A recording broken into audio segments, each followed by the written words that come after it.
السلام علیکم ورحمۃ اللہ وبرکاتہ۔ سبسکرائب کیجئے ہمارا یوٹیوب چینل اسلامک ڈیٹ، روزانہ چاند کی تاریخ دیکھنے کے لیے۔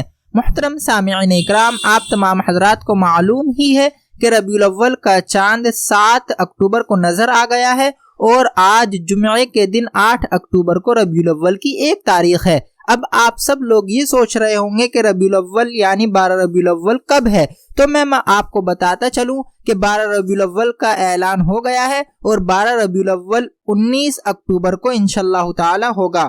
آپ کو بتا دوں کہ 12 ربیع الاول عید میلاد النبی صلی اللہ علیہ وسلم 19 اکتوبر کو انشاءاللہ تعالی ہوگا۔ محترم سامعین اکرام، ربیع الاول یہ ایک ایسا مہینہ ہے جس میں اللہ کے نبی صلی اللہ علیہ وسلم کی پیدائش ہوتی ہے اور یہ اسلامی تیسرا مہینہ ہے۔ محترم سامعین اکرام، روزانہ چاند کی تاریخ دیکھنے کے لیے اور خبریں جاننے کے لیے آپ ہمارا پیارا سا چینل اسلامک ڈیٹ ضرور سبسکرائب کر لیجئے۔ السلام علیکم ورحمۃ اللہ وبرکاتہ۔